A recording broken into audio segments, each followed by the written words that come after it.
Hi, and welcome to the Badass Moms, where we moms learn to achieve fitness and health goals despite being sleep deprived and overworked. Here's your host, Nicole, the super busy mommy coach.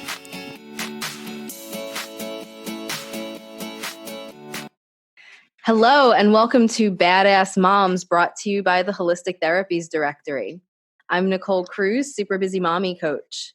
For those of you who have been listening to this podcast, you might have heard that I was working on a product for the new year, and that officially launched in January. So if you want a do-it-yourself at-home transformation that is specifically made for busy moms who are sleep deprived and constantly interrupted, but don't want to settle for less than a hardcore workout with excellent results, this is for you. It's made to be interruption proof, extremely flexible, and gives you everything a hardcore regimen needs to include, plus the nutrition and lifestyle hacks you need in order to manage your stress and be able to be that mom who handles everything with grace.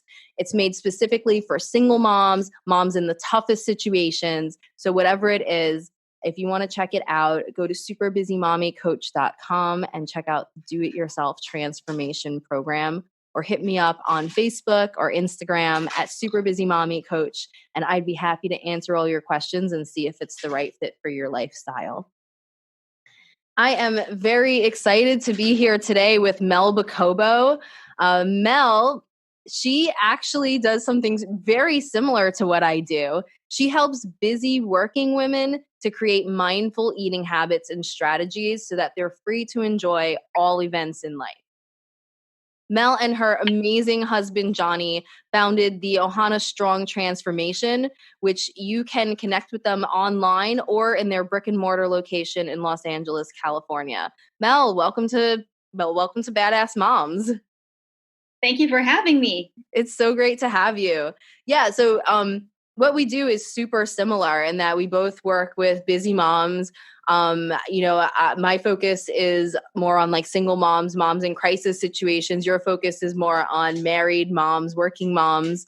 But there's just so much overlap that when we talk, It's like we can go forever and ever and ever. And so let's see where this conversation takes us. We have so much in common. I loved our, we had not even a quick prep call yesterday. It was almost like you said, it was like almost just a podcast yesterday. Yeah, I was I wish I had pressed record.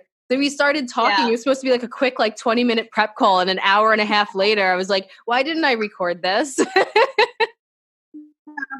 I think we were talking, and I think I had some curse words, so I think maybe it's good that we didn't record it. So we didn't want it to sound like Jerry Springer or anything like that. Totally. We got our professional faces on now. Yeah, exactly. Totally. Yeah. So, let's just start off.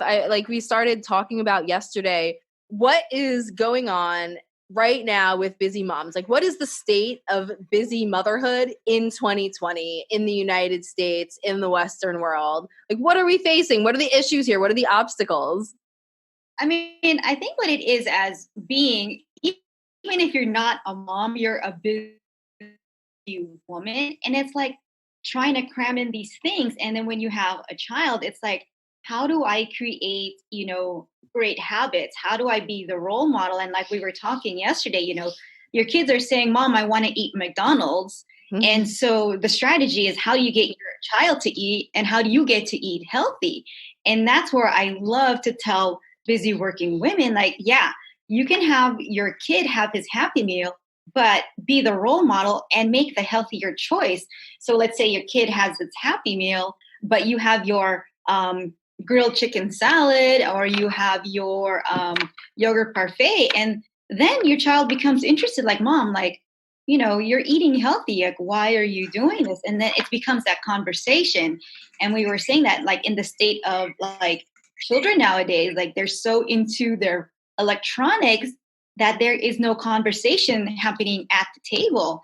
And if mom is on her phone, and then you're kind of role modeling, okay, I'm on my phone, so I guess it's okay for you to be on your phone. And then that is where, this disconnect is coming right now. A lot of kids right now, they're on electronics because their school is kind of almost requiring them to. I had spoken to a mom and like they're like, yeah, they're on their iPad, and the teacher sends them their assignment on their iPad. So it's like, where is the communication there too? So it all stems from like, us as adults, like what do we want for our children? Like, yeah, we want them to be efficient, but how are they efficient as a social being?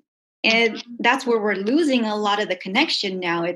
I don't know what you see, but I see that like when I'm just out and about with John, my husband, it's like I can glance over and the whole family is on their phone at the table having lunch or having dinner. And it's like, wow, where does conversation happen? And I think that's where I'm trying to say, like there's no conversation, there's no human connection. And that's what we're missing nowadays with parents and their kids. Mm-hmm. Yeah, I hear that. And I think, like phones and electronics are tools, and we have, like, there are other tools, right? Like a knife is a tool, and a knife can be used to sculpt a magnificent piece of art. It can be used to cook the dinner I made yesterday and, chop up some apples for those muffins. And it can also be used to murder somebody. It's a tool. And it's not good or bad. A knife isn't good or bad. It's how we choose to use it. And same thing with electronics. Right. Electronics, I mean, they're one of the most magnificent advancements. The internet, everything we have the knowledge of the world in the palm of our hand. It's amazing when you think about it, but a lot of us aren't using that tool in ways that serve us very well. Like when we're using it for, and don't get me wrong, we all sometimes pick up our phone for mindless entertainment, but like if that's a big use of your time on the phone, mindless entertainment, trying to escape an awkward moment or discomfort in real life, or just like escape what's happening in general. And if you're passing that down onto your kids, then I think that's where the problem is. So everyone sees that behavior, and it's really easy. Like when there's temptation, it's easy to fall into some of these negative behaviors, right? And so people see that behavior and they want to say, phones are bad, electronics are bad. And I'm like, dude, this is some of the most amazing technology we've had. How do we become better users of technology? How do we teach our children to use technology for productive reasons? And I can't say I have a great answer to that. I'm just trying to figure it out. And so, for example, for Valentine's Day, I surprised Eric. He found a YouTube video because, I mean, that's what kids do. They come out of the womb and go on YouTube. And so he found this YouTube video with this indoor playground he's obsessed with. And so one day he's like, Mommy, we have to go to Sweden. So Eric's 5 years old. Mommy, we have to go to Sweden. You're like, okay. What? We have to go to Sweden. Why do we have to go to Sweden? To the playground, Mommy. To the indoor playground. We have to go to Sweden. Yeah. Interesting. So my son was just, he's young, very innocently saw this video and was like, hey, let's go to this indoor playground in Sweden. I live in New York City, for those of you who don't know. And it was like, okay, we'll have to think about that one. But so anyway, I've actually never been to Europe. I've always wanted to go, and I never had the opportunity. I wanted to plan a big vacation this year out of the country. And I thought, what the heck? Let me look into where this place is in Sweden. And it turns out it's like an hour and a half train ride outside of Stockholm. And I looked into that, and it seems like it would be an awesome trip. So for Valentine's Day, Eric got a little sort of a treasure hunt, and I gave him a Valentine's Day card, and it like gave a hint for him to look under his pillow. And then there was a little box of chocolates. No, chocolates are not healthy. It's a once in a while thing.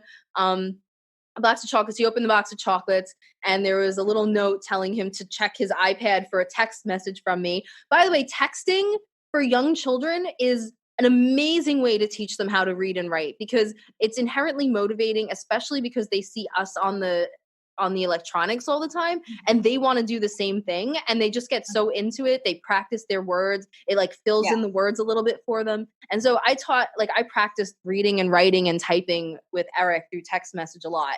So he texted he checked his iPad for a text message. It told him to find the app called Google Drive, which I had downloaded on there. And then when he opened it, there was one document that was entitled Eric Tap Here. And when he tapped it, it said, surprise, we're going to Sweden. And it was like a kid-friendly itinerary I had made. Oh, yeah, and it had like an internet like treasure hunt type of thing, like a scavenger hunt for him to like, Google things and like use Google Maps. And he hadn't learned how to do this. So we were like learning together. I taught him how to make screenshots of things and we would like put it in the itinerary. So he's learning how to like put together a document a little bit, like some of the basics. I mean, he's 5 years old. He's learning how to do a Google search. He's learning how to look up directions on Google Maps. And that's, now that's different. Work. Yeah, totally. Like, I don't know if it's going to work. I don't know if he's going to all of a sudden like take these skills and start, like, my hope is that when he gets curious about something, we'll get into the habit of, well, why don't you Google it? Or how can we find that out? And instead of him just being like asking me questions, because, kids ask you questions as if you're supposed to know everything. Like, Mommy, why is that there? Why? I don't know. Did I put it there? I have no idea why that's there. Like, Mommy, why did they just do this? I don't know why they did that. You should ask them. They just expect us to have all the answers. And Google does have all the answers if you know how to, evaluate the quality of the information you're getting, which is another skill for kids to learn. But so it's like, I'm hoping that with us doing this together, we're going in April, so we have a lot of time. For those of you listening, it's now February 23rd. I'm not sure when this will get published. That'll be up to, Jock, the founder of the Holistic Therapies. But I mean, that's so cool that he could be your next travel blogger. You never know, what I mean? He sees you, having these podcasts. So you never know. You bring up the next, podcaster, blogger. You never know. So that's really cool.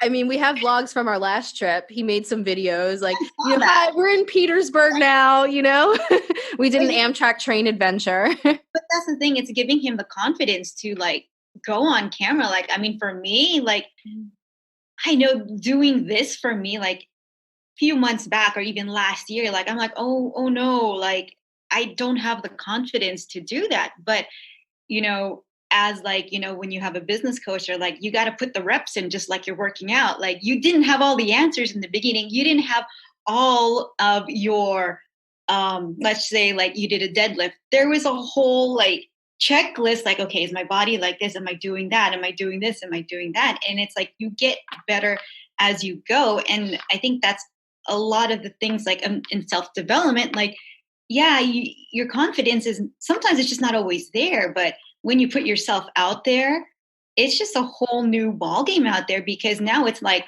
am I doing the right thing for me? Am I happy with what I'm doing? Does it matter what someone says? And, we talked about that, about like, us and, here we're segueing our bodies and where we are at this time, in this moment. And like we were talking about, like, okay, here in LA, it's our cold season, like we were talking about like a kind of wimps here in Los Angeles. Like when it turns 60, it's like, all right, let's get our puffer jackets out. Let's let's hibernate and drink hot cocoa all day. You'll still see us like probably like in shorts, puffer jacket, Uggs and shorts. And so like, when it's this time, it's like, you have to make that decision. Am I going to be, on point, meaning not on point, tighter with my nutrition, tighter with my macros? Or is this my season just to be healthy and just, maintain and enjoy life? But the thing is, when you make that choice, you have to be okay with the results you're getting at that moment. And I think that's where we were talking about, like, people make their decisions hoping it's the same result, but it's not going to be the same result as if you have your nutrition tighter, you have your macros tighter, you have better choices. Like, I'll be honest, like during the wintertime, I just want to eat like comfort food. Like, I just want to be like in, cozy clothes, and my workouts, they're not as intense per se, but you're still moving around, you're still doing something.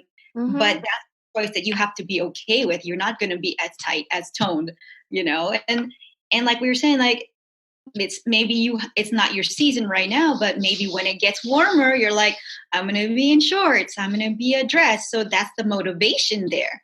And that's, for me, that's where I'm at. Like when the sun starts getting hotter, like you're like, all right, let's get tighter. I mean, our bodies are amazing and they adapt, and we have to kind of like see and adapt with it as well too. Like who we are yesterday, 1 year ago, 5 years ago, we're not the same being. Like we had a conversation, John and I, with one of our old, boot campers, and she's probably, I would say, like in her 50s, maybe in her 60s, and she came back to us and she's like, I want to look like this 20-year-old. You're like, you are not that person. It's like your hormones are different. Where you were at 20, whereas 50, you don't have the same stressors in life. Like when you were 20, I'm pretty sure you were just going to school. That was just your main priority. Maybe you had a part-time job, as now you have a family, you have a business, you have,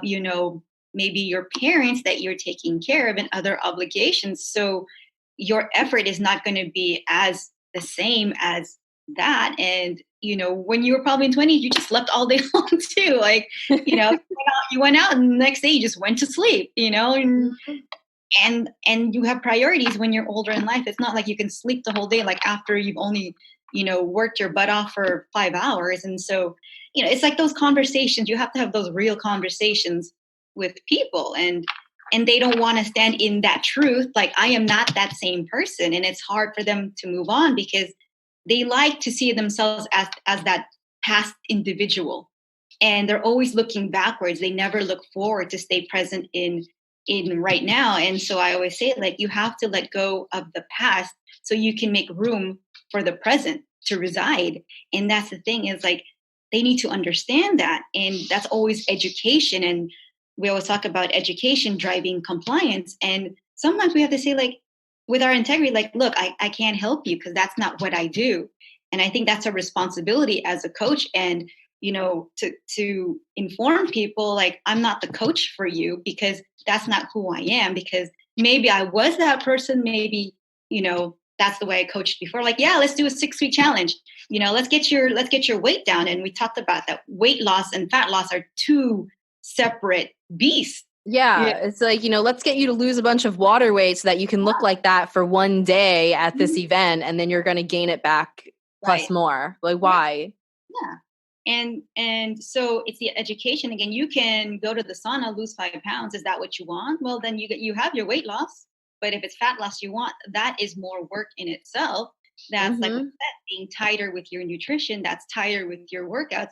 There may be some times where you can't have, go on that vacation and go balls to the walls and have everything you want. It's going to be that balance, and it's like, okay, if you are tighter, your progress may be faster, but if you want that freedom, you'll get there, but at a slower pace. And it's, for me, it's like, we all want, I was talking about that, the flat abs, the booty popping, the lean legs, the sexy arms, but at what cost, to your life? And we talked about, like, are you being paid to be a super fitness model? No. If not, then, let's tone it down a bit and live your life to where you can have those non-negotiables, your wine, your beer, your chicken wings, or whatever, your burger, and you can have date night. And I would say, if you can't sustain this lifestyle of eating for a whole year, or, what is it all worth to you? Like, ask yourself those 3 questions. Can I sustain this eating habit for a whole year? Can I put my non-negotiables in? Can I do this for date night? And if you say no, then move on, because that's not for you. But if you say, well, yeah, I can do it, then okay, I respect that. Yeah. Totally. There's nothing wrong with wanting to look the way you want to look, like, or not wanting, like, not caring about how you look either. There's nothing wrong with any of that. It's a personal choice. And if you do want to look a certain way, then it's up to us, like you said, to educate people on what it will take to look like that, and see if that's really the choice for them, if that's really what they want, and to be honest about what it'll take, as opposed to, like you said, the 6-week challenge where they lose some water weight and that's it. Or, whatever, these like shortcuts that don't actually last in the long term. And then at the same time, if it's up to some people, like if somebody wants to eat burgers and fries every day and they say, you know what, I just want to live it up right now because who knows, I could be dead tomorrow. Hey, if you're educated and you understand the consequences of that, and that's the right choice for you, and you feel that's the right choice for you, like I completely support that. Like it's up to the individual. And but on the other hand, I think one of the problems we see now is that you have a lot of people who are working really hard trying to do the right thing and get results, and they're not because of misleading marketing claims. Yes, totally. And that's a whole other issue that I think can make it difficult, because people will come and they'll say, oh, I can't because of my genes. Okay, well, what have you been doing? And it turns out they're doing a bunch of things that actually sound that they think are healthy, but aren't in their self-interest and might not be what their body needs, even if it worked for their friend or their mother or their coworker. And so that's another thing that can get pretty messy. Yeah. So we talked about, I have this thing about your workouts are useless until you do the 4 S's. And I The talk recovery, about, so I talked about that. It's like the analogy is to a fork. Your fork has 4 prongs, but without those 4 prongs, it's not a fork, but each prong is also as important as the next one, right? So like I talked about, sleep, stress less, sleep more, your sustenance, your nutrition, and your self-care. Now, if you don't do those 4 things, why even like just have workouts as your priority? Because as we know, and we can't get away from stress these days. Like it's just our society. It's just, we're just go, go, go, but the thing is, how do we manage our stress? And it's almost one of those things where that conversation of when you eat less, it's stress. Like, let me go down that road again. Eating less is stressful. Working out is stressful. Not sleeping is stressful. Not giving yourself care, of course, is stressful. Not, having those things in place, what's your workout for? Like, you're going to be sleeping only for 5 hours a day, then you go to a HIIT workout, which is another stressor.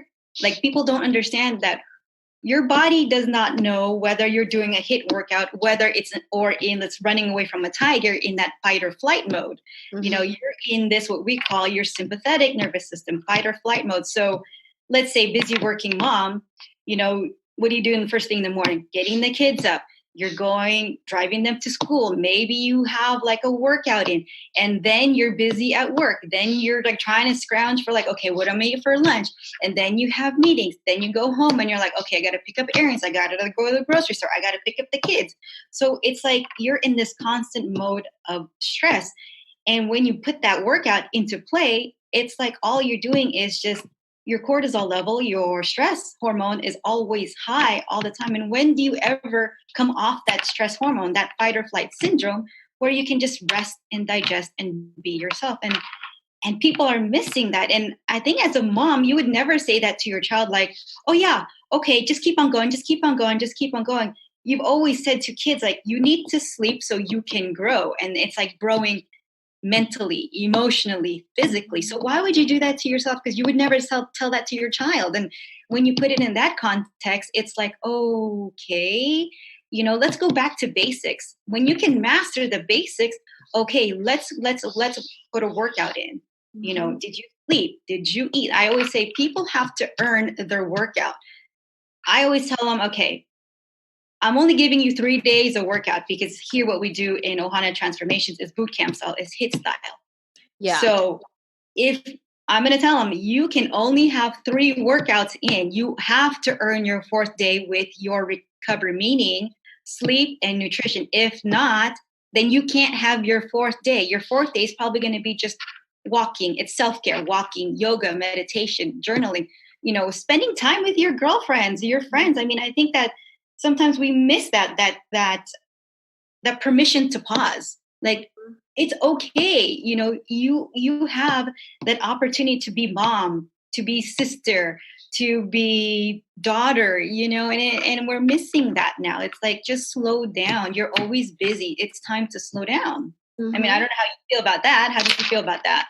No, yeah, I think you're right. The recovery is, an important part of the workout, because the workout is basically, stressing your body. I mean, first, I think clarifying the difference between different types of exercise. I like to distinguish between physical activity and training. There are lots of types of physical activity, but not all of them are training. And so training is when you're methodically challenging your body in a progressive way over time in order to get fitter. So to get stronger, to get faster, to get more flexible, whatever the case may be, that's training. And then there's physical activity, which is where you're moving, and that can include training, but it can also include walking, which isn't really training for most fit people. You know what I mean? Like if you're recovering, if you're elderly, that might be considered training, but that's not really training for most people. Light physical activity, playing with your kids, like throwing a ball around at the park, things. And this can be different for different people, right? So for somebody who's an intense athlete, going for a jog might just be considered physical activity and not training, because that's too easy for them. They do it because they enjoy it, and it's stress relief, and it's kind of a maintenance thing, but it's not really training. So like depending on your, like, this is very personal. Like if you were just injured, training might be practicing standing up from a chair, And so I think making that distinction is really important. And then what you said about recovery, when you're training, you need to recover. And while you're recovering, there can be light physical activity based on your fitness level. What is considered light physical activity or moderate physical activity will be different, but that's, the recovery is crucial. And for recovery, you do need sleep. You do need the correct nutrition, because if you're breaking your muscles down when you train, the point is to signal to your body that they need to build more muscles and make them stronger. They need to rewire your neural network in order to be able to handle more. And if you're not giving your body the building blocks, the nutrition that it needs in order to do that, it's not going to happen. And so I think, like, you're absolutely on point with the recovery. And, that's one of the things why the program I have, which again is more geared towards like, single moms, like moms who can't necessarily get to have somebody to watch their kids while they go to the gym, where they try to, they wake up at 4 a.m. to do that workout, and then their kid, pees the bed and has night terror. And well, there you go. Now when are they going to do their workout? Or they're on their way to the gym and so-and-so needs to go back and do poopy. And then, well, they just poop their pants and there goes gym time. So that unpredictability. And so one of the things I do is everything is done in short bursts to allow for that recovery time. It's spread out more throughout the week. So while you're doing like, longer, these HIIT style, like, longer workouts, mine will be like a 6-minute burst here a couple times a day. We have like these 6-minute bursts kind of spread throughout the day. And so they'll do it more often, but it'll be really short, where they're not overstressing their body, where they can recover, where they're focusing on different muscle groups. And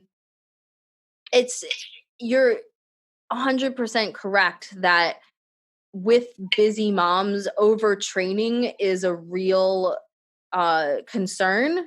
Yeah. Because when you're that stressed, especially, when you have younger kids, where you're waking up in the middle of the night to feed, you have toddlers, whatever the case may be, when you're that strained, and especially if you're someone who's really into fitness before you became a mom or before you had this next baby, what used to be considered really easy for you, maybe just light physical activity, could actually be overtraining if you can't give your body that recovery. And so that doesn't mean you can't do hardcore workouts. It just means you may have to work up to them differently. You may have your path to this level of fitness might be different, but you're 100%. I mean, I noticed that with myself. I started seeing results so much better when I designed the Super Busy Mommy workout, which wasn't made to be a business. It was made because I literally could not find uninterrupted time to work out as a single parent. And, working full time, still had the business open at the time with, my son's father, where that hadn't been resolved yet. It was a lot. And so once I separated it out, my results were better even though the workouts felt less intense, because I was able to recover fully. And so I was getting the full effects from each workout, as opposed to chopping those effects by trying to do what I always had done before. Yeah, and so that is the cool thing, that you've made something work for you, and now you're making it work for single busy mommies. And I think, like you said, as a single mom, it's like your mom, your dad, so it all depends on you. So it's like okay, like how do I get this workout in? And it is the cumulative effect. It's like, okay, 6 minutes here, 10 minutes there, 6 minutes here. Yeah, you're gonna get a 24, 22 minute workout, but it's in the whole day. And like you said, because you have that longer rest period, you can go hard again in 6 minutes, you can go hard again in 10 minutes, and that's really cool. Just that kind of like a 10-minute hit, or like a 10-minute training session, and you can go hit and you can go bodybuilding at the same time, and you have like the best of worlds, You so, just hit the nail on the head. Cool. Like for me, like I've been doing hit style workout for a long time, and at some point your body takes a toll, and it's like, dude, I'm done. Like, can you switch it up to something? And I really totally on point with like seasonally changing up your workout. Like maybe you are hit session this 3 months, maybe let's change it up to do bodybuilding, because then it's again you're switching that neurological stressor to like, okay, she's giving me rest. Like doing a bicep curl is so much different than doing a burpee. You do like 10 burpees versus 10 bicep curls. You can talk doing bicep curls. Like you do 10 burpees, you're like, don't talk to me. Like I'm doing like, like you say, like we do an EMOM every minute on the minute. Can you imagine doing like 20 burpees on like doing an EMOM versus 20 bicep curls? You're like, it's like you go. So, okay, I have that type of personality where like you give me a time, like I'm going to like try to kill that time. I like that style, but I know like in the back of my mind, I'm like, okay, you got to cool it. Like that's enough. Especially when you're like around like super motivated people, you get sucked into that energy. And I think that's why people, they love that style.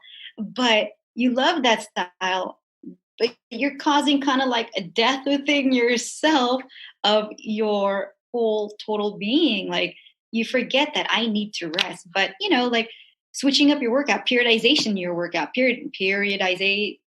I think I'm saying it right. Yeah, periodization. Yeah, your work. And like what happens when my mouth and my brain are like on like periodization.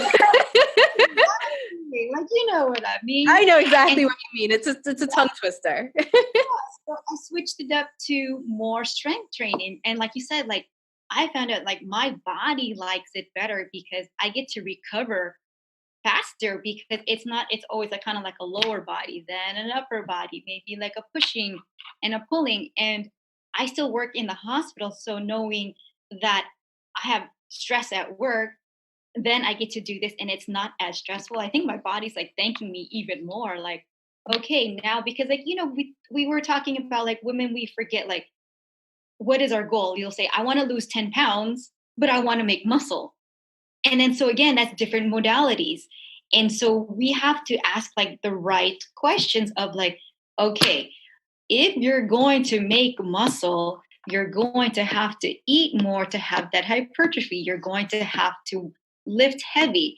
But weight loss, yeah, you can go with eating less and doing that metabolic training, but you're not necessarily going to build that muscle that you want. And it's like, again, like having that period of like, okay, this is your weight loss, fat loss. This is your, like we call like, your muscle building, your recomp. And it's that education, like where do you really want to be? Because they're not overlapping. Protocols are so different. And when we can get down to it, then it's like, okay, I'm not sure I want to eat more, but you have to eat more to look like that. And what they see on social media is you don't know what goes behind the scenes. Like these girls are eating like maybe 25 to 3,000 calories. But again, that is what they do for their job. That is their job, to look like that.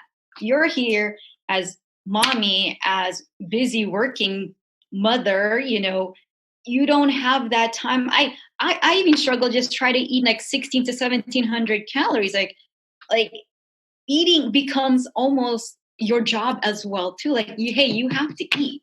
And again, we'll go talk about like knowing how much you're supposed to eat again, like your basal metabolic rate, your BMR. Like we are conditioned to train more, eat less. And where has it gone to us? Nowhere. We're still at the same place, So it's either you go there, you can't eat less anymore. Like if you're eating 1,000 calories, where are you going to go?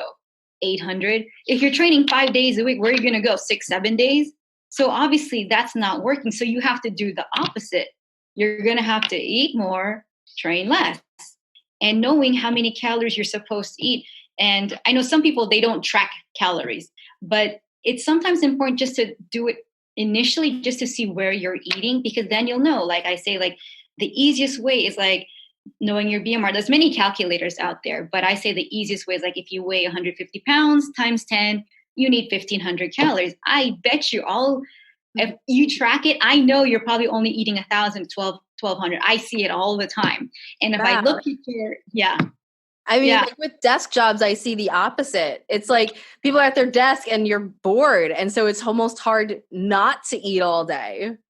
That's interesting. We were talking about that because when you really track too, then you see they say they're eating healthy, air quotes, healthy, but you look at it, and you'll see it's all carbohydrates and this minimal amount of protein. So it's all like probably carbohydrates and fat. So look, it's gluten-free cookies. Exactly. It's only 100 calorie snack pack. Yeah, but look at the ingredients. Yeah. Like what did they do to make it 100 calories? Like look at like the list is lengthier than if you had even just a regular cookie that had like butter, sugar, flour. What else is there? I don't know.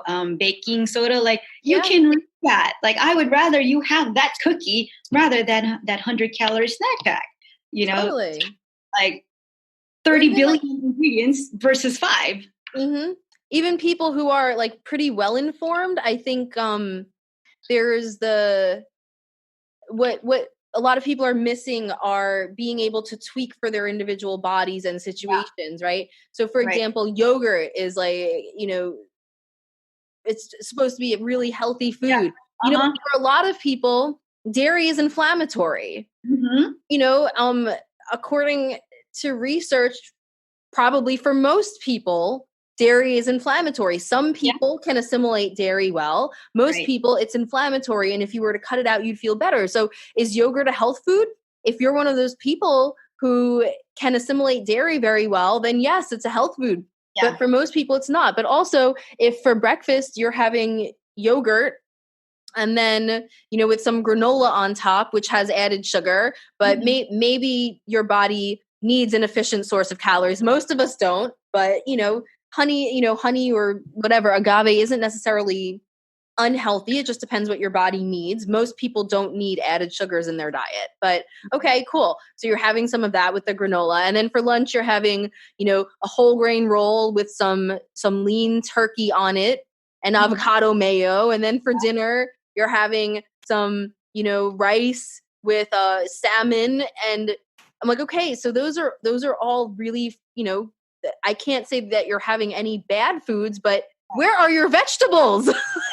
And like just eating the wrong amounts, the wrong proportions of different types of food in their diet is really big, a big issue I see, and not knowing how to adjust that. Right. So, we vary in our ability to assimilate protein from plants. And so for people who can easily assimilate protein from plants, having a more plant-based nutrition regimen can be really helpful. Whereas for somebody who has trouble assimilating the proteins from plants, having a plant-based regimen is detrimental because they really need the more easily digestible proteins from animal products, and then they go to their yogurt. And maybe you don't need yogurt. Maybe you need the fish, or maybe you need the beef, or maybe with the agricultural practices we have today, the hormones from those things wreak havoc on your body, and you need to move in more of a plant-based direction. Being able to kind of see these nuances and these tweaks that need to happen can can be the difference between success and failure. And that's why this diet worked for your friend and your coworker, but not necessarily for you. And I mean, like, that's just, yesterday we were talking, like what's going to be the theme of this podcast, and it came up the nuances. Yeah. And I'm sure, by the time this episode goes out, there's going to be a much snazzier title on it. But I'm not good at snazzy. I'm good at like dry academic boring stuff. So it's the nuances of fitness and nutrition that a lot of people don't understand. And that's all these marketing claims out there make it much more difficult, because they claim, well, research says you should do this. No, research doesn't say you should do that. Research said that in a trial with 100 people in a control group and 100 people in another group, this group, in the control group, 30% of the people lost weight, which is what would happen if nothing were done. And in the experimental group, 50% of the people lost weight. Well, that's 20% more of the people. So everybody should do the intervention they studied. No, what happened to the 50% where nothing happened to them, where they gained weight? What happened to those people? What were the other factors that might have, been at play with the people who I'm going to go on a rant here. I know, like, nutrition is so individualized. Your nutrition has to be personalized, because if you don't take into account who the person is, what diets have they done? What is their mindset? What is everything going on? Because it's not like in a bubble, like, okay, I give you this, protocol, and poof, things are gonna like happen just like that. And it doesn't happen like that. Like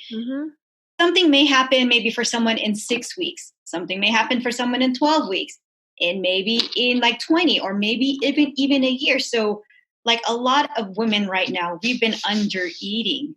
Because we have been under eating, we have to kind of slowly build up our caloric intake. And because your body sometimes doesn't know what to do with food, like Nancy can be like that rock star where you have her eating more and bam, she loses it. Where you have me, I'm the type, you added more, I gain weight. Or you have another individual like Jill, she just idles. So it's like, okay, so I can give more to this person because they assimilate it better, like you were talking about, and they take in calories, and then poof, they just lose weight.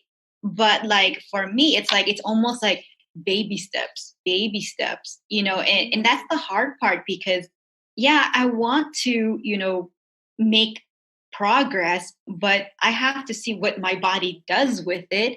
And you have to know what the individual too, because they can be like, I don't mind gaining weight. Whereas this person has not been eating. They're afraid to eat, because if they gain weight, their mindset is, if I eat food, I gain weight. And so they starve themselves. So this is not the person where you're going to go like, hey, let's go macros. This is more like, hey, let's incorporate like healthier eating things. I mean, like her diet was like, I go to Starbucks, I have pastry, and I have a frap. Okay, so let's make the better choice. If you say that that's what you do for breakfast, okay, maybe why don't you have maybe an egg cup?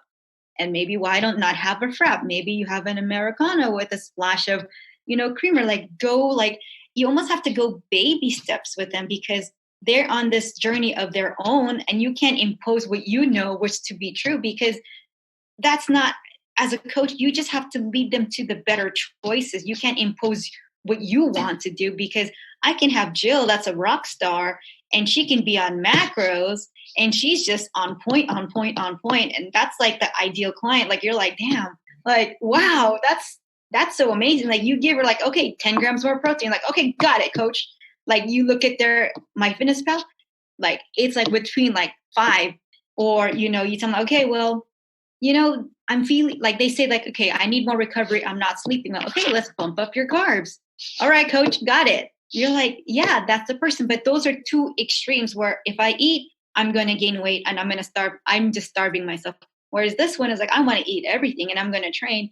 And so it's like, again, it's like these nuances of like, where do you go? It's like, it's very individualized, and outside on all this social media, it's like, okay, 6-week program, here's a template, but it's online. They don't see you. And so that's the beauty of when you're having one-on-one coaching, where they can say like, life happened. I wasn't on my macros, or I didn't eat healthy this week. Okay, let's reset again. Okay, this week, okay, let's make the healthier choices. And so it's not about like, you got to be on point all the time. Let's adjust to your life because life happens. Life is just not like linear. We're like, yeah, okay, well, I'm just going to slide on by, you know? So yeah, so that's what we were talking about.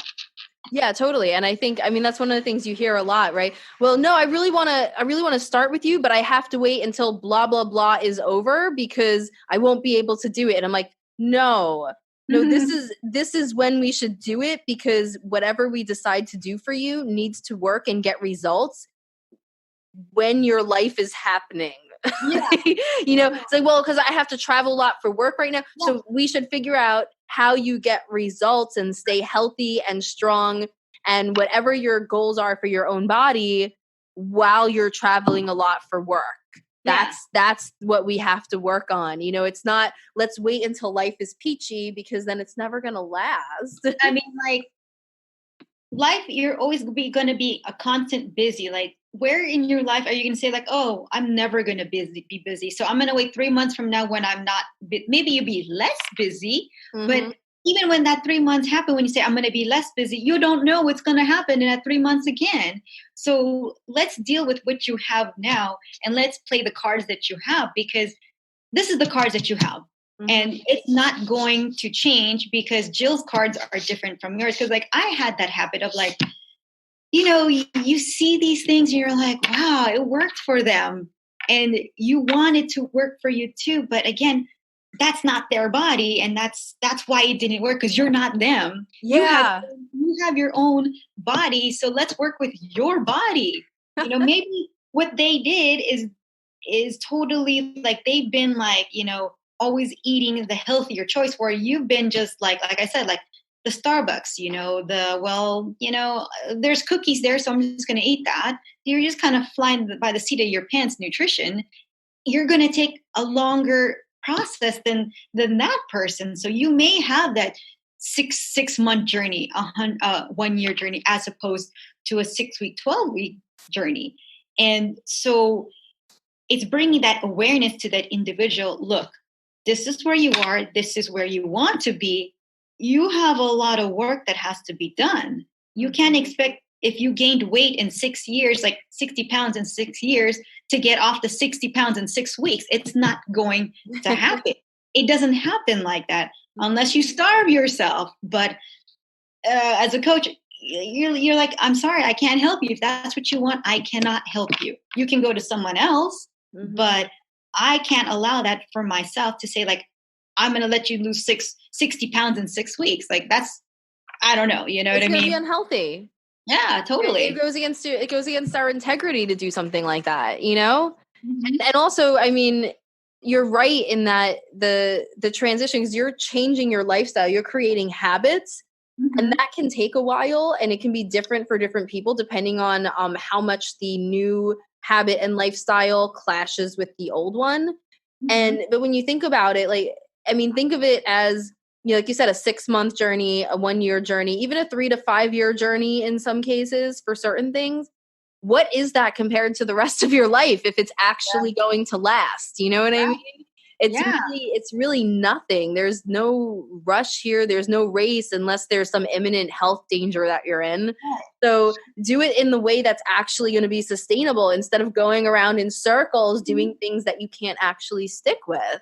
Yeah, and that's how we get that yo-yo dieting. Like, okay, it worked for 6 weeks. Okay, now I'm done with my 6 week. Now I'm going to eat the way I was eating before those 6 weeks. Okay, I gained the weight again. So now let me do another 6 weeks.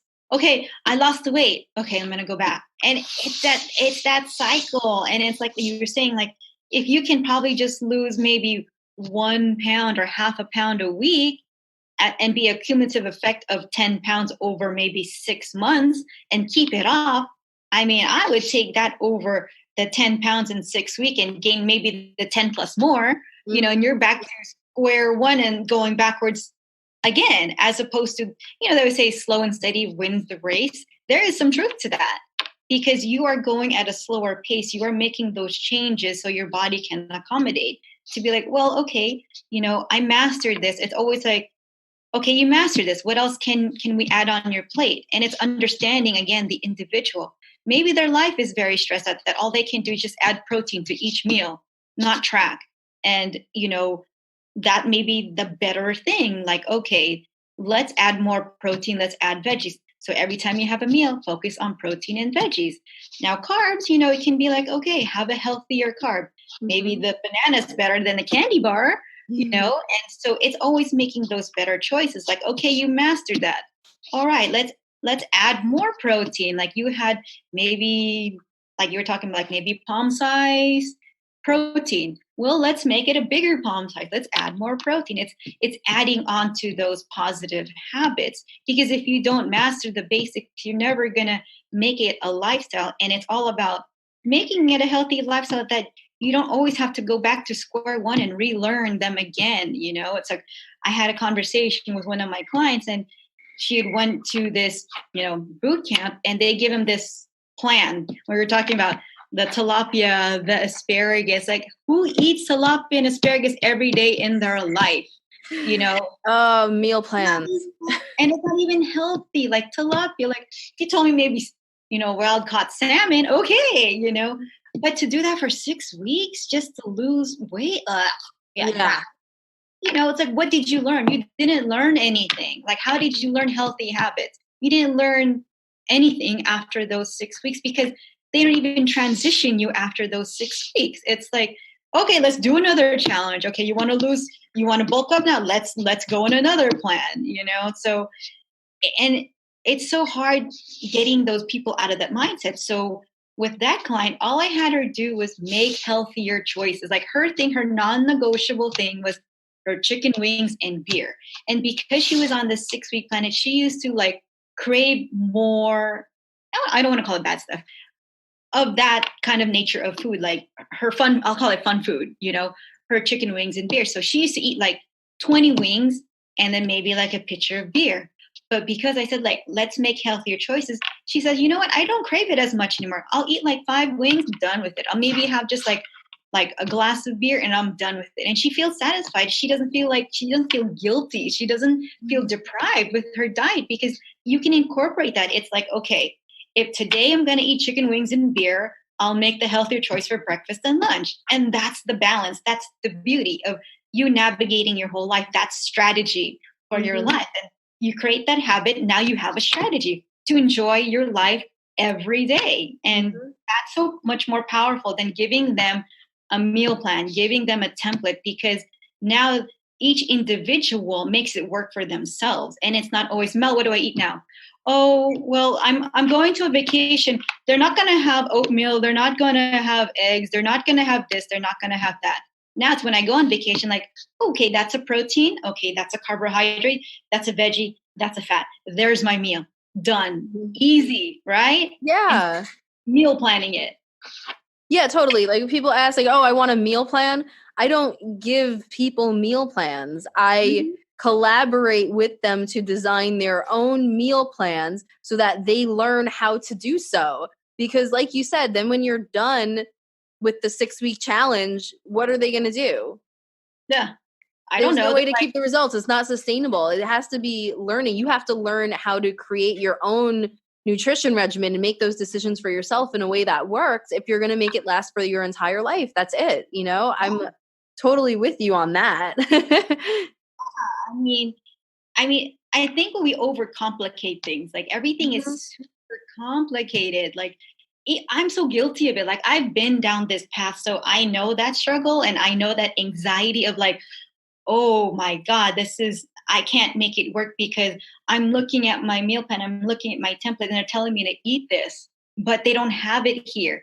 And it creates this like I can't go on vacation because, they're not going to have what I have. And so, like you said, it's giving them back the power. It's empowering them. Like, hey, tell me what you like to eat and we can work on it. Yeah. Because like I'll go with them like, okay, tell me what you like to eat. What's your protein? And so I like to have things like, the rules of threes. Okay, let's have 3 proteins. Let's have 3 carbohydrates. Let's have 3 veggies. Let's have 3 fats. You pick one from each category. You have your meal. Done. That's it. Like, don't overcomplicate things. Your body knows what to do with those nutrients because it's real. It comes from nature. Now you get something from a box. your body doesn't know. That's where you start gaining the fat, because those toxins go into your fat. It's like, I don't know what this is. What do you want me to do with it? It's actually trying to save you by putting it in your fat because it doesn't know what to do with it. Yep. And I've come, for me, it's been a struggle for me because the post that I did yesterday was like looking the part, because when I started dating Johnny, like, he was a personal trainer, and I'm like, oh my God, do I even look the part? Am I toned enough? Do I have the abs, the arm, the legs, the butt, what are they going to say if I don't look the part? Then it goes down this rabbit hole of finding that next nutrition plan, finding that training protocol. And it never worked because it wasn't the problem. The problem was me making stories in my head that he wanted it for me. And it wasn't that, it was me trying to build myself into something who I'm not, and that's not who I was. Mm-hmm. And when you can see what the root of your problem is, it's majority of the time it's going to be your mindset and how you feel about yourself. Mm-hmm. So along with nutrition, there's a lot of mindset training too. Like, hey, how did you feel when you ate healthy? Most likely to be like, you know what? I feel so much better. I feel so proud of myself that I ate this way. And that's the win right there. That's the win that you want. It's not losing that weight. It's not that number on the scale, because if you go through life saying that that's who you are, that number, it's not like, hey, Mel, I know you lost 10 pounds. It's like, hey, Mel, I know you're a good person. You're successful. That's not how people are known that are successful. Oh, that's Nicole. She's the one that lost 20 pounds. They don't say that. They say, no, the one that helps super busy moms, single moms with their nutrition. And that's what you're known for. And so when they get away from that number, they can focus on different things in their life. More positive mindset, more positive relationships, personal development. It all trickles through. And now they're not so focused on one thing in their life anymore, just that number, just me grinding at the gym. And you become much more than that, more successes in life. Yeah. And I think like also there's an idea like embedded in our culture that people feel uneasy if things feel easy and simple. It's like, if I'm not struggling and pushing, then there's something wrong. They don't feel at ease. Like it has to be difficult. Yeah. And I think that like busting through that a bit, like especially with single moms who are in crisis, busy moms in general who are just stressed out and burned out, it doesn't have to feel bad. There is a path. And again, it depends on your goals. If you want to look really great for an event in a month, that's a completely different protocol and journey than if you're doing this to create habits for the rest of your life. Right. But it doesn't have to feel bad. It doesn't have to take very much willpower or discipline at all if you do it right. And the reason is because when you start to make healthy changes, and I mean, it's up to us as the coaches to guide them to make the changes, the high leverage changes that will cause the effects that make it easy. But what makes it easy is when you actually feel better, So when you make a change, and I think as coaches we have to figure out what's going on in their life and what levers will make them feel the difference fastest.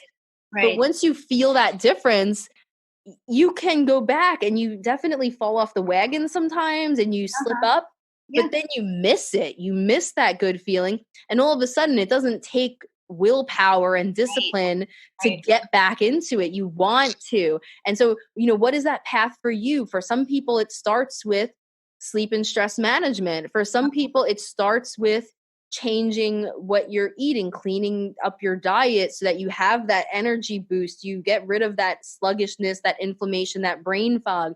For some people, it starts with the physical activity, because once you have the physical activity, again, it boosts your energy and you feel better. And then your cravings go down because you have the endorphins and you're not looking for comfort foods to make you feel better.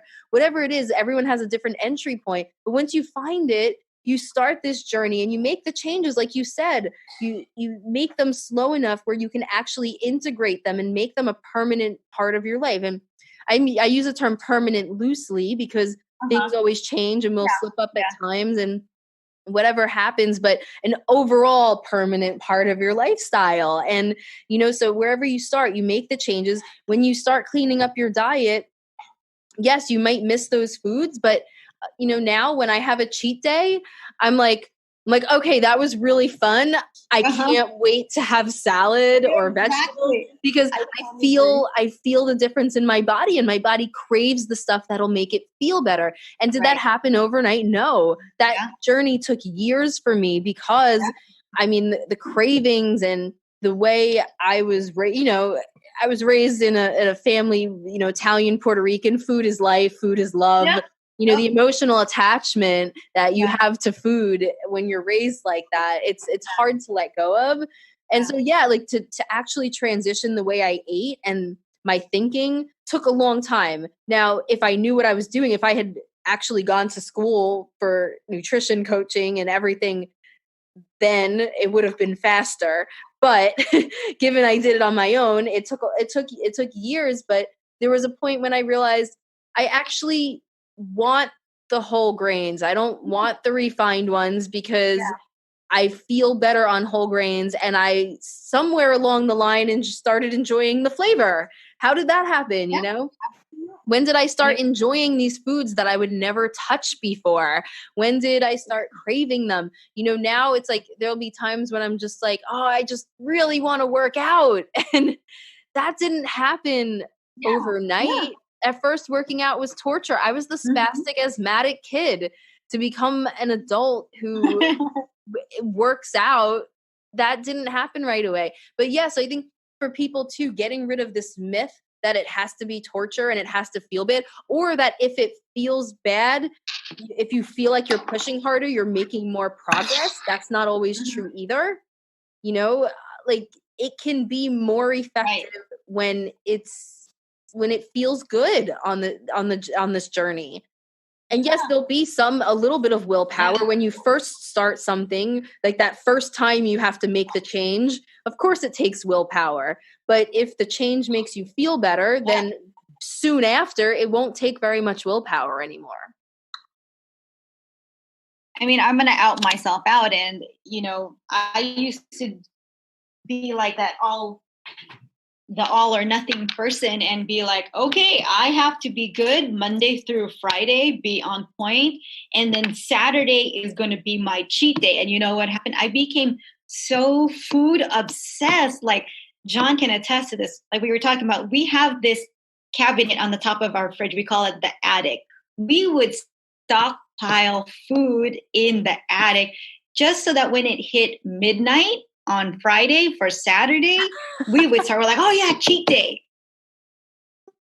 So we would have like cookies, we would have cakes, we would have the ice cream in for breakfast in the freezer. Like we would have exactly, we would make like ice cream sandwiches. And that was so detrimental to my mood that, it was like, I can't eat that. Everything was good or bad, a good or bad syndrome.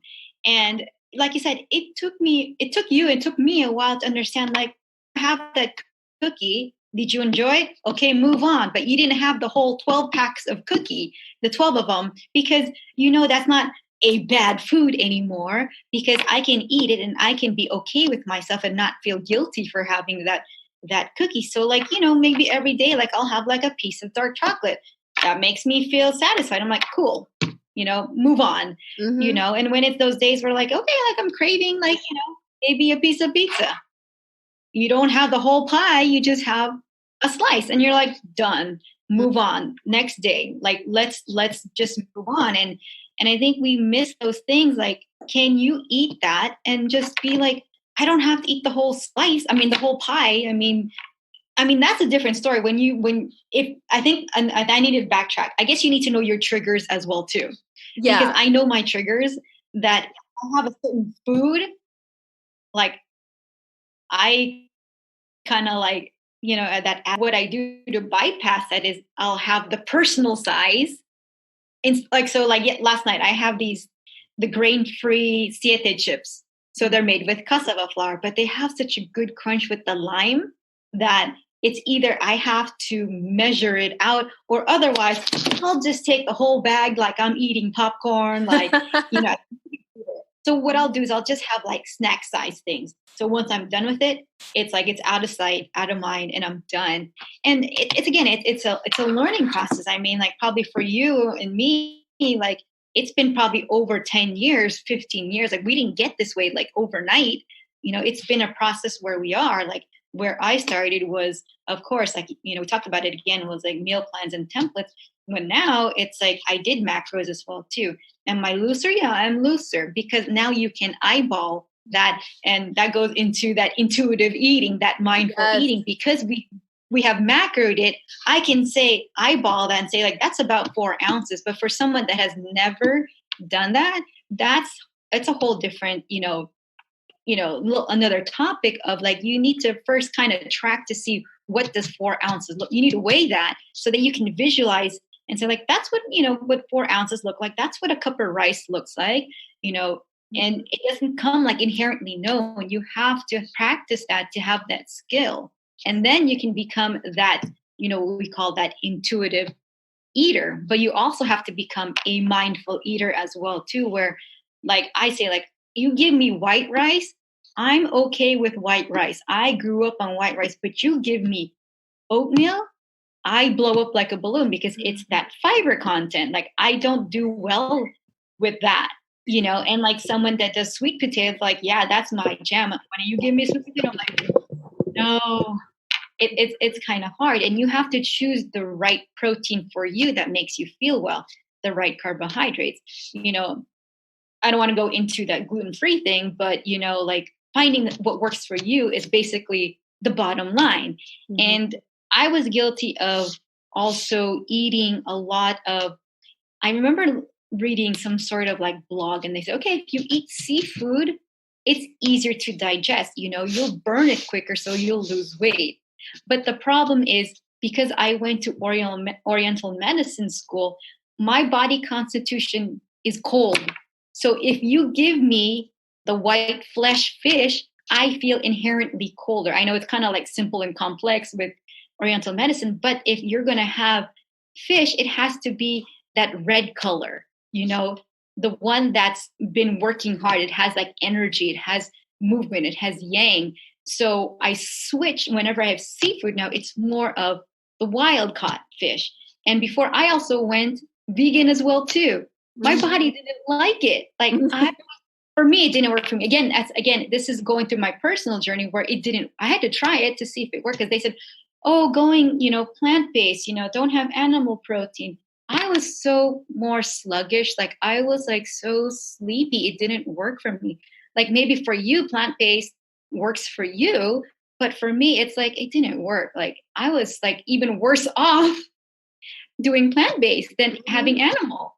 And so again, that's the individual again, and that's the beauty. But again, if you are just having all plant-based and you're sedentary, that's another ballgame in itself too, because if you're sedentary, you're not burning all those carbs in your body. So yeah, it's always going to be the individual person. And it changes over time. I mean, what you just said, a plant-based diet worked really well for me until I got pregnant.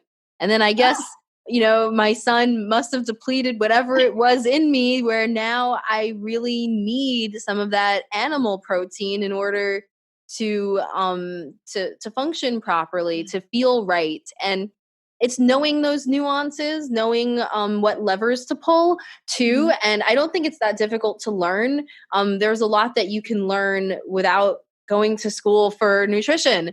And like that's what I teach in my do-it-yourself course. Like there are a few just like food experiments you can do to see how your body reacts to different things that can help you really fine-tune your diet to a high degree, where you might not even need to go seek a professional, because you'll actually feel really good and see the results you want already. And then if you need something beyond that, the dollars you spend when you see that professional or that coach will be much better spent, because you've already taken care of the basics, So, I mean, for me, the plant-based did make a big difference with my hormones. And then it took me going to a functional medicine doctor who could help me to rebalance my hormones with natural herbal supplements in order for me to be able to tolerate food from animals.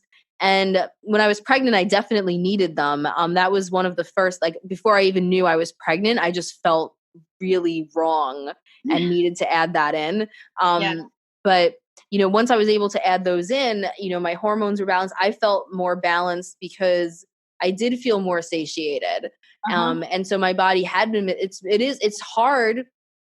If you're not able to work out a ton, like if you are at a desk, if you have to be still throughout most of the day, it's really hard to get the amount of protein that your body needs just to maintain health. Approximately 1 gram. I mean, they say 0.08, whatever. Let's just say it's approximately 1 gram of protein per kilogram of body weight. And so for me, that would be about 65 grams of protein a day.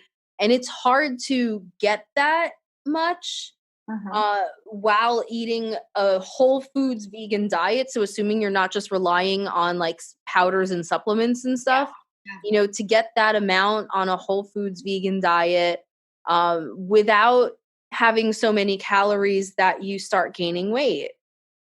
And so depending on your goals, on your weight, people talk about genes. I think the reason I got so into nutrition and fitness is because I have crappy genes, and it's like, it's actually really frustrating what you were saying, how you'll give your clients something and you're like, well, how did they get results so easily? I have to work 8 times as hard to get where they are right now. And they're just, oh my God, I just started eating spinach and I just dropped 20 pounds and now I look like a model. And you're like, why can't that happen with me? I have to be on point 100%. And if it's frustrating. So I mean, genetics plays a part, but I mean, hey, you can have bad genes and still look and feel great. And I'm actually kind of grateful for my bad genes in that sense, because I think if I couldn't see the effects of the poor choices I made on the outside, it wouldn't feel as real to me and I wouldn't have the same motivation to make the healthy changes. And that's what started me on this journey. Now, because I've made these changes, I can feel the effects on the inside very much. But at the beginning, if I didn't feel unhappy with the way I looked because I had the bad genes, and this is all related to weight, right? Because in our society, we have this big focus on it. And so going back, before I got on this whole journey and really started appreciating the health side of things, it was, I'm 17 and I feel fat, and so that's what started me, is like every 17-year-old girl on the planet, I was told that because I didn't have a 6-pack and I could pinch some skin, I was fat, and therefore I started working out. But then when I saw my health start to change, my allergies, my asthma, as I started making these changes in my diet, all of a sudden the motivation changed. But, still, I think if I didn't have the genes where if I could go out and eat pizza and eat McDonald's and all of this stuff and still look the same and, overall not feel that different, like your typical 21-year-old guy, enjoy that while it lasts, guys. I think that it would have been harder for me to make those healthy changes. I think it's actually seeing the difference on the outside and feeling it quickly on the inside with the bloating, with the brain fog, that keeps me on track in a lot of ways. So yeah, I'm grateful for my bad genes. I hear you too, because if it wasn't for my bad genes, I wouldn't want to also better my life. But again, it's the individual. Do you want to make it better for yourself? But going back to how you said you were, you're Puerto Rican and you're Italian, and it's about eating. I'm Filipino. We're always about eating. And the thing is, they always say, eat more, eat more, eat more. So of course, you haven't eaten in 4 hours? That's bad for you. Are you starving yourself? And so it goes into this, the eating more is the love. If you eat my food and if I see your plate is empty, it's okay, them as your family member, they know that you love their food. So that's the love, right? But then again, it builds into these habits of okay, well, my mom said that I have to finish everything on my plate, otherwise it's wasted. Or it's Mm-hmm. like, we were brought in to eat what's on the plate, right? I mean, God bless our parents. They didn't know, healthy versus unhealthy. I mean, they only knew like, this is what we're going to eat. There's food on the table. Be grateful. And yeah, I was grateful to having food on my table. But the thing is, I never learned how to eat healthy. But Mm-hmm. as my childhood, like I was gaining weight, as you go through puberty and you're like one of the chubby kids, and then all these girls are having dates, and you're just like, oh, and then it goes into like, I'm not skinny, and there goes that cycle of like, I need to be thinner to matter more. And it's not you weigh less to matter more, but that's how it is. Like, boys don't look at girls for like, oh, she's got a great personality, Mm-hmm. they'll be like, she's pretty, she's cute, it's not like, oh, she's good at volleyball. No, it's like, oh, she's the thin one, she's got lots of girlfriends, you're part of the in group, and so it always goes back to your childhood, and it's hard to learn what you knew as a child. And going through an adult, it's like you have to make choices sometimes that go against what your family say, because it's right for you. And that's the hard part too, going against like the grain. Mm-hmm. And I think like what we're doing is kind of like going against the grain about, I can't give you that 6-week challenge. I can't give you what you want, because it all depends. When we were talking about yesterday, it depends. Yes. It depends, not depends diaper, but it depends on your body. Yes. Yeah. Totally. Like that, that biofeedback, like we also mentioned, there's all these calculators and numbers and stuff you can use. And those are great tools for a nice starting estimate. Yep. Yep. And then in the end, at the end of the day, what matters? What your body says. Yeah. And again, how your body reacts. What are the results? That's the simplistic thing. Again, like, I know it sounds unsexy saying like it just depends what your body does, but that's the bottom line, because we don't know what your body is going to do. Like if I had a crystal ball, then yeah, maybe, but Mm-hmm. we're not magicians, we're not from, Harry Potter, or anything like that. And if it was that easy, yeah, I can say like, okay, boom, you're going to lose 10 pounds in 3 months. You're going to do this, you're going to do that. But we don't know.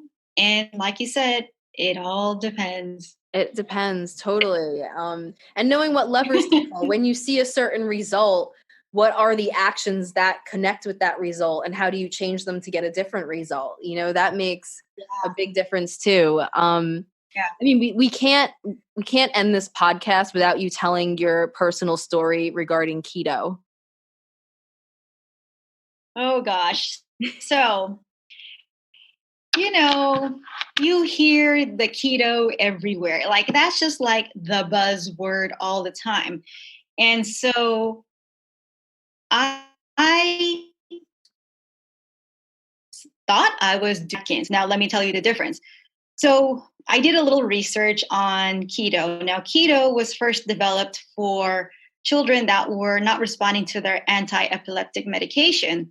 So back in the 1920s, one of the doctors in the Mayo Clinic, he formulated a published study that by decreasing carbohydrates, they're functioning more on their fat.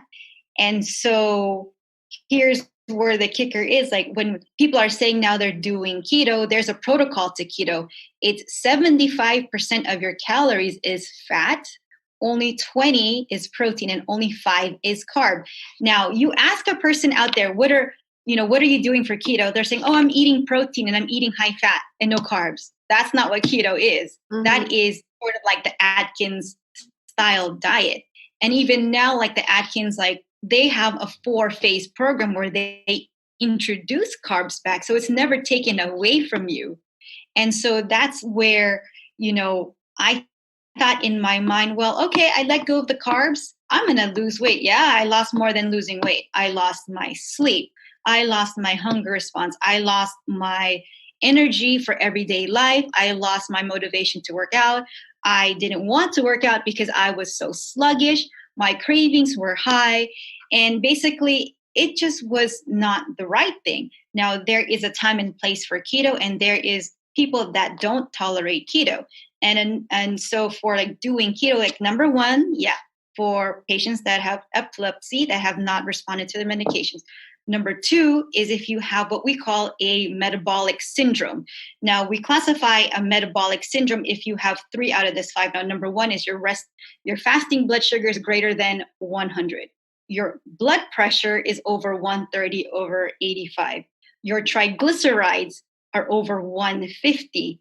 Your HDL, which is your good fat for men, if it's less than 40, or for women, it's less than 50.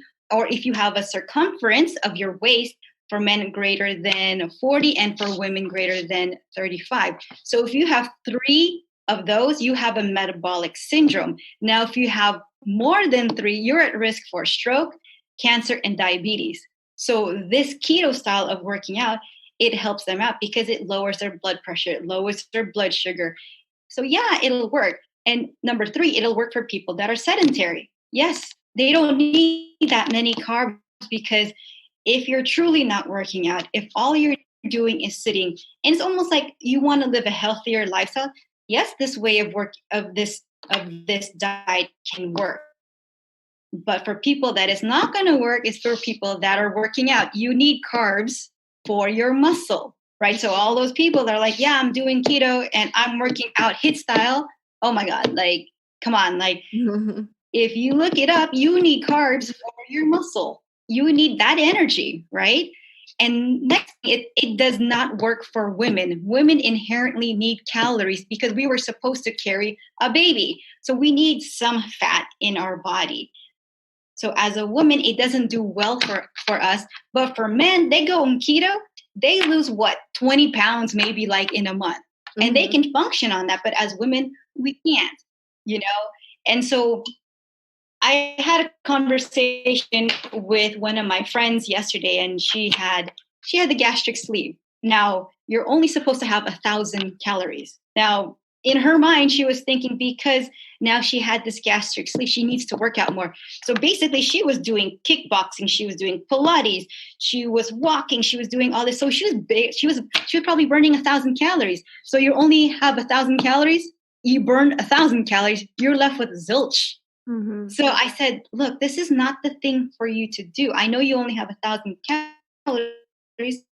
So you inherently have to be a little bit more sedentary because you don't have anywhere to go with these calories anymore. So keto can work for you. And I looked it up. There is a bariatric keto diet, and it's more geared to them, where they're on, I think it's like 60% fat, probably 30% of their protein, and then 10% carbs, because then they do need some protein for the muscle. So there is a time and a place for keto. And I think people need to know what real keto is. And so I think once you learn that, then it's like, it's not for the everyday person, you know, probably 90 to 95% can't be on keto.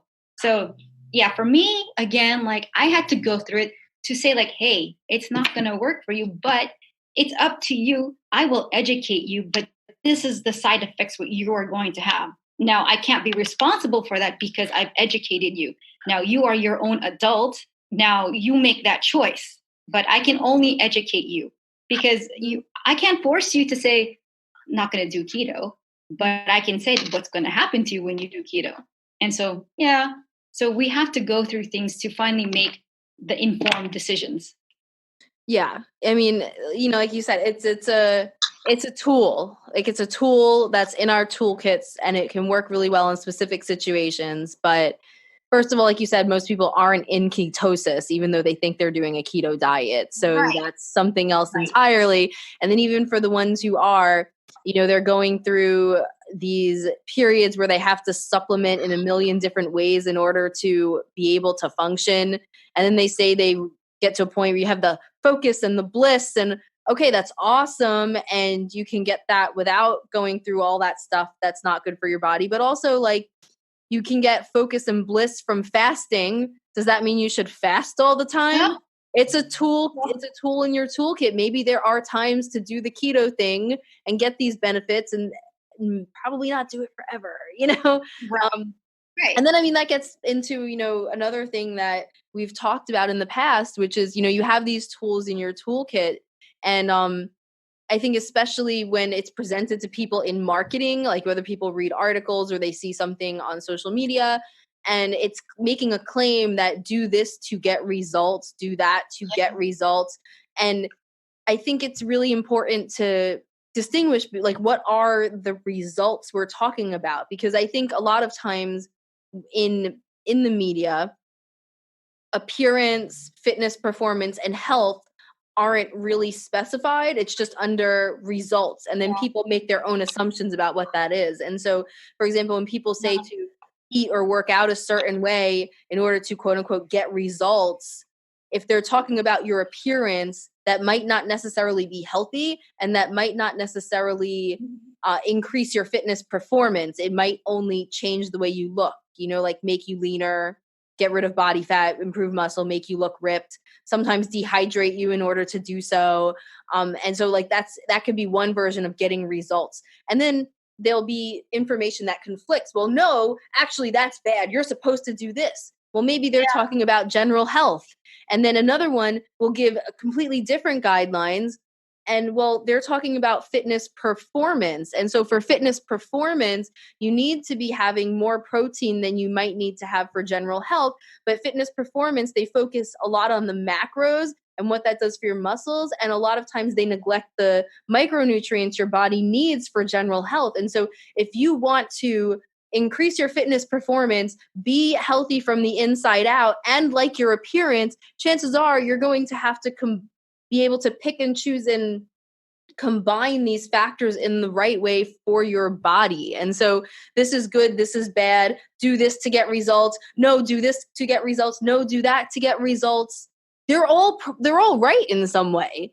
Like there's science doesn't lie. People say, well, why do you listen to science? Science can't agree on anything. No, that's the way science is presented by journalists or by marketing people in order to get us to read it, to click it, or maybe they have good intentions, but they're not researchers. They're just the ones writing the article. And so it comes across differently. Most people don't get into the nuances of how on how research on human beings works, which is very different than the scientific method you learn when you're talking about physics class in high school, because inherently there are too many variables. And so what's the right way to interpret research on humans? And I mean, I think it's just so important to take the tools, whether it's keto, whether it's veganism, whether it's a certain workout protocol, and really dig deep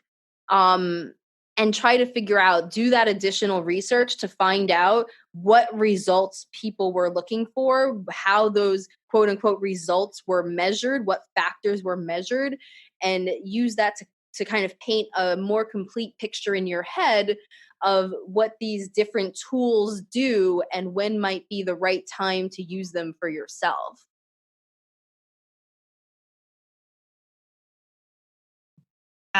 In our box are tools. Now, this tool may work for someone else. This tool may work for you. And it's nice to have different variables in your toolbox that you can have for the general population, the gen pop, the fitness population. And knowing each side will make you a well-rounded person. It's not like, here, this is what worked for Sandy, so it's going to work for Jill.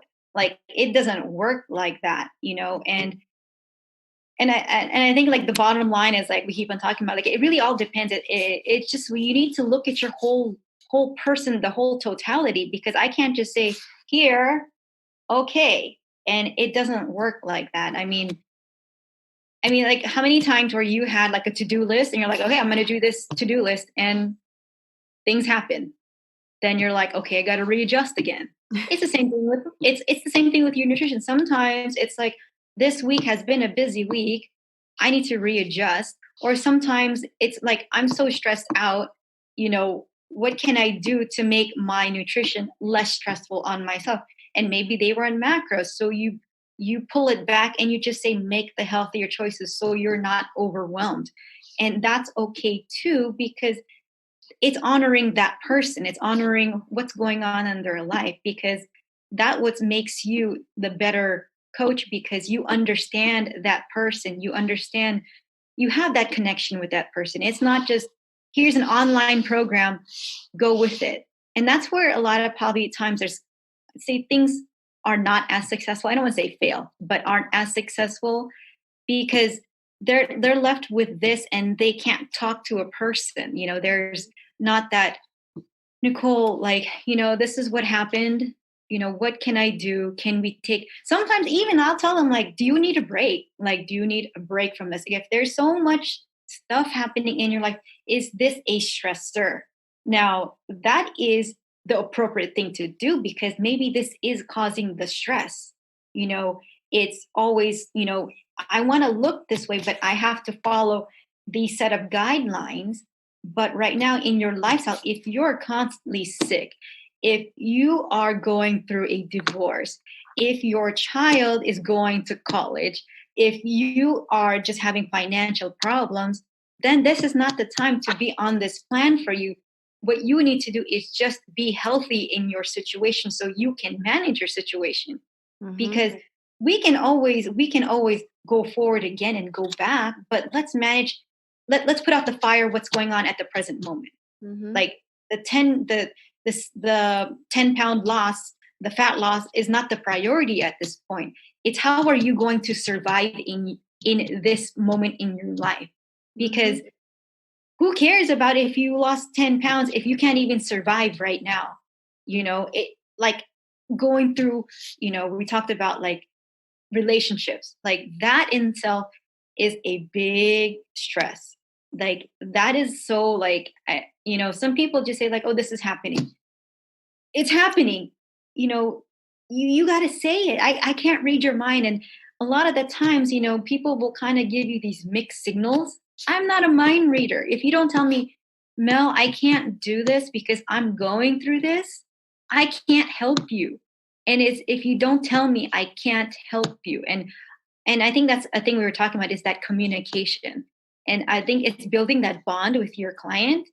If you have that good communication, that connection, then that makes your results even better, because first and foremost, you are a human being. Your results is not a indicator of you as a successful person.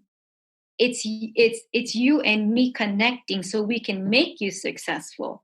And so it's always that thing. Like when I do my coaching calls, like weekly calls, I can have one client that can just be on, like, she's just on like a straight path, like no problems. She's just rolling with the punches, no problem. I can have another one where it's like we were talking about, like, okay, family situation, death of a family. Then, like my car broke down. Then I'm losing my job. It's like, it's totally different again. So if we can connect, I think that's going to be the success of the relationship, the connection.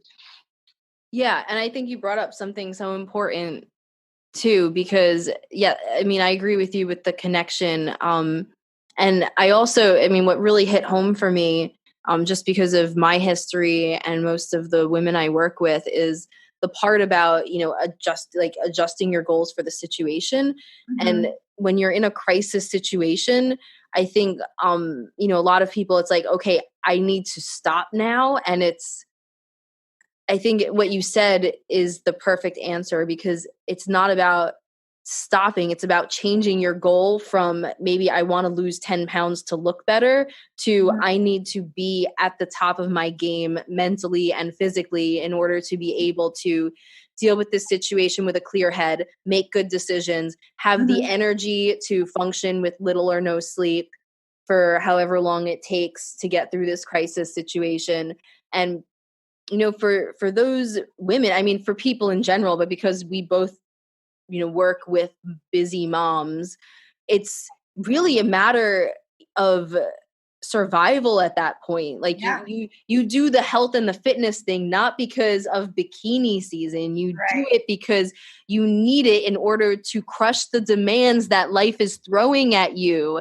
This is so much deeper than look at me and how hot my butt looks in leggings. It's not about that. But at the same time, it's kind of nice when you do these things in order to crush the crisis that you're in.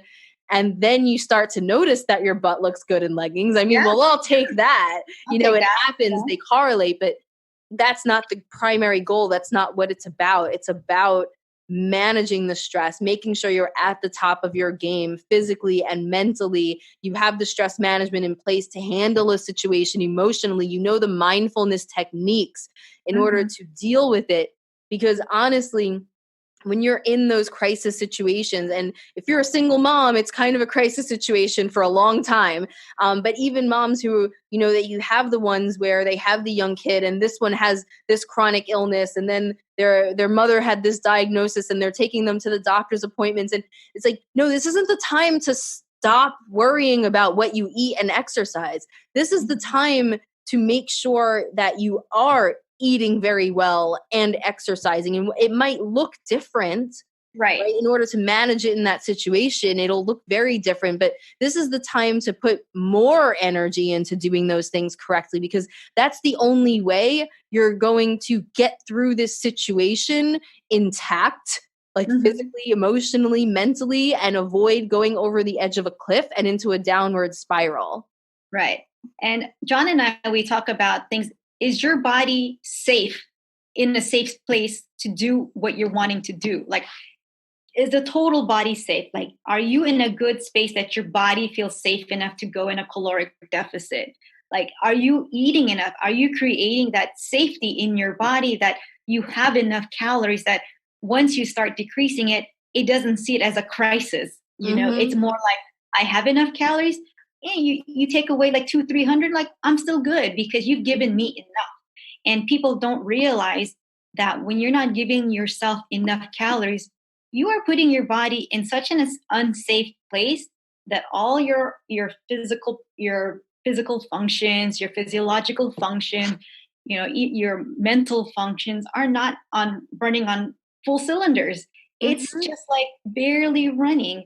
And so, we always talk about like, okay, you want a fast, efficient car like a Ferrari. You don't put crappy gas.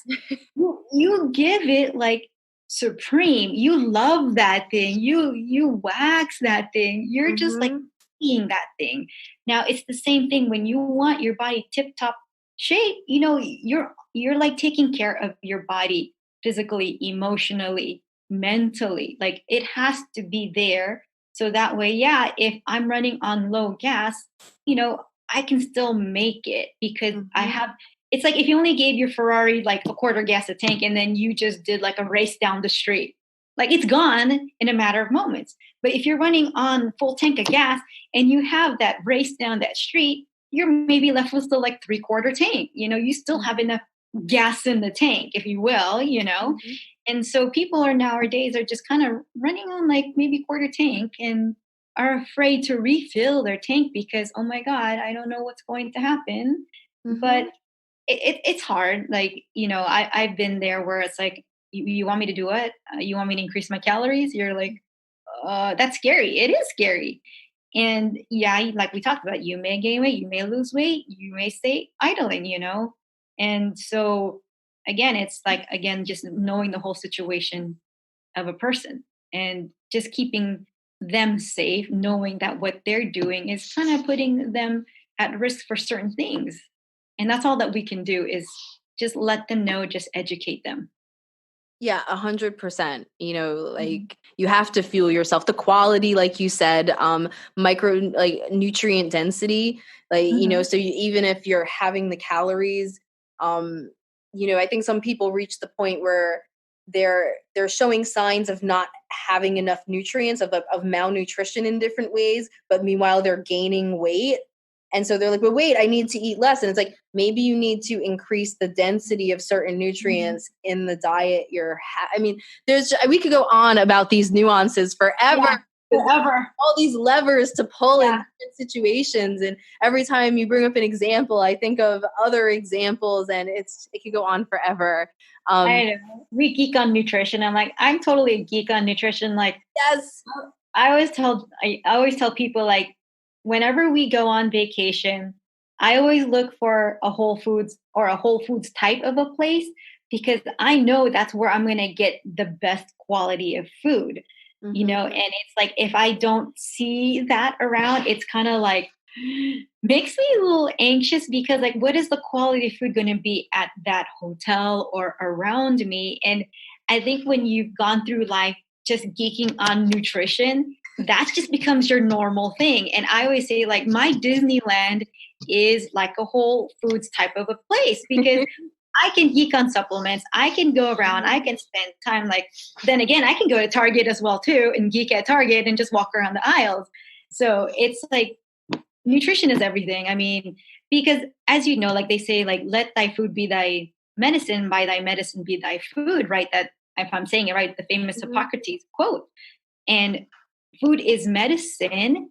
You don't necessarily, I mean, I'll never tell a person to stop taking their medicine, but there are certain foods that can help decrease your medication, your pill box. Like, as a nurse, I see them taking 20 pills a day. And like like diabetes. Like, I can go on forever as well too. This would be like another podcast on, like, this would be part 2.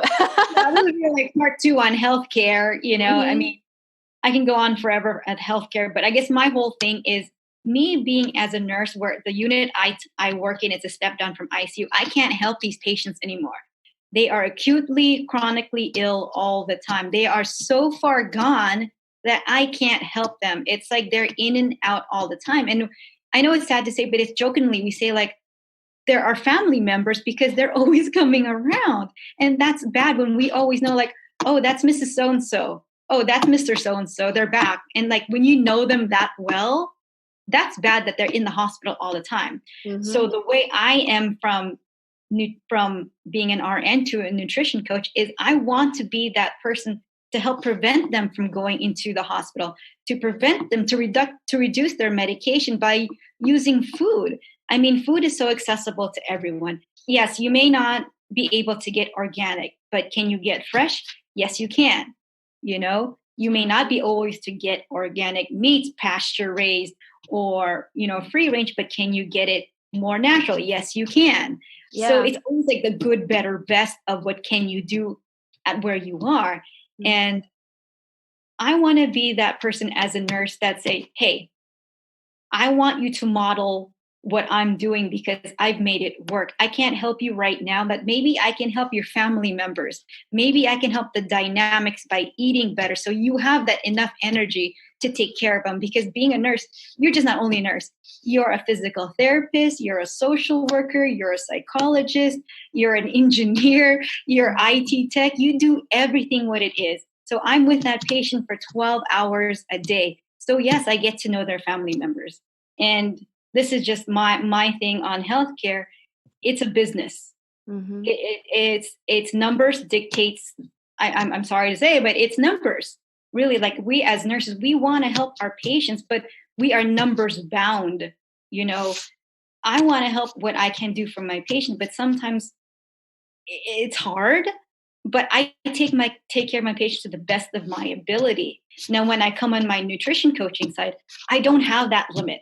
I can spend an hour on the phone with you. We can go through things. I see clients sometimes here in my brick and mortar, and I can be their therapist. I can hold their hand. I can give them their hug and say, you know what, you're okay. You are fine. And sometimes that's all that they need, is that just someone to listen to them. In the hospital, sometimes they're in the hospital because there is nobody for them. And sometimes sometimes it seems like they get sick because there's no one at home. And truly, that's what it is. Where they get their social interaction is in the hospital. That's really sad. That, you ask them, like, who's at home taking care of you? Nobody. It's just me. Like, how heartbreaking is that? That they're in the hospital because there's no one there for them. It's okay. I can go on forever again. I can go on forever. On that. That'll definitely be a part 2 for us. Yeah, tell people, so if they want to be that person that you're on the phone with for an hour or talking to and helping them work through these issues, how do they reach you? How do they get in contact with you? So I am on Instagram, Mel, MEL _ Bocobo, BOCOBO. I have a lot of content mainly on Instagram, and I'm also on Facebook. It's my whole name, Melissa Bocobo, and you can find me on Facebook as well. So you can always direct message me on either or platforms. So even if it's just say, hey Mel, like I just need someone to talk to, I'm here for you. And sometimes that's all that they need. And it's hard for people to be vulnerable and to say, like, I'm at my wit's end. I just need someone to listen to. And a lot of the times, like I said, that communication is not out there anymore. People don't have someone to listen to them. And I can be that person. I'm going to be your person in your corner, no matter what, nutrition, healthcare, hug, anything. I'm here for you. That's beautiful. I mean, it's your clients are so lucky to have you. They really are. Your followers, the people who associate with you, they're so lucky to have you and to have Johnny. I mean, you're just a power couple. It's amazing. Oh, appreciate that. I mean, we went through our own struggles, and I know that's another podcast issue, our struggles, you know, and if we didn't go through our struggles, we wouldn't have this concept of living 360 degrees of success, not only fitness and nutrition, but positive mindset, making it have the love in your relationships, having personal development. And it's not just like one thing where you're successful. It's a well-rounded thing, because if I say those are your 4 pillars, if you only have one pillar that's standing, your whole house still collapses. Yep. So you need 4 of the pillars to be standing in junction to have your house, you know, be up and running. And so by doing that, it also trickles down into the kids, into the family members, because then they put themselves first. It's like, I matter. I'm putting myself first. Forget everything around me, because this is what matters. Because a lot of the times we become the martyr. Like, oh, we don't put the oxygen mask on ourselves. We help everyone else but ourselves. And that's a lot of time what happens, why people are in the hospital again. They take care of everyone else but themselves. And they question, why am I sick? Well, because you haven't taken care of yourself, because you've been taking care of others. And yes, that is a positive thing, but where does that leave you for yourself? And if you can just even use nutrition to help yourself out, that's like pretty much everything right there, because you don't need to belong to a gym. You can go walking. You can spend time in the sun. You know, you can spend. You can use YouTube videos. That's right too. You know, and there's so much things out there that you don't need to be in a gym. But if you have your nutrition, you know, that's pretty much everything else. Like, what is that? Like 70%, 80% of everything is nutrition. And that's pretty much like you pretty much won your day if you have the better choices in nutrition. Totally. It all comes back to the basics. Yep. You know, what you eat becomes your cells. Yeah. Totally. Mel, it has been so great having you on. I always love talking to you. I can't wait to do this again. I mean, like I said, we can talk forever. Absolutely. And we'll do this again, have you and Johnny on for another episode, or that'll be fun. That'll be really fun. Thank you so much. And I mean, everyone who's listening, I just really encourage you to, you know, reach out to Mel, to check out her content, follow her. I love following her stuff. It's so the personal stories just are so relatable. And I mean, especially if you're a busy, married, working mom, I mean, this is it. That's what Mel specializes in. It's like specifically for you. So you have to check it out. Thank you so much for being here, Mel. I really appreciate it. Thank you, Nicole, because I know I'm going through my own journey. And thank you for having me on, because, you know, without you, you know, without what you do, without women connecting, without connection, we can't do this alone. And so I thank you again. And like, let's talk again. Like, yes. It's so fun. Thank you. I appreciate that. And thank all of you for listening to Badass Moms, brought to you by the Holistic Therapies Directory. If you are a holistic therapist or if you're looking for a holistic therapist, make sure you check out the directory. And don't forget that if you are a mom who is looking to reach high levels of fitness and health despite being sleep deprived and interrupted every 2 minutes, check out superbusymommycoach.com. Look for the intro discount, 50% off the do-it-yourself transformation. And I can't wait to hear from you guys and see your results. Take care. You've been listening to Badass Moms. Join us again and get your badass on.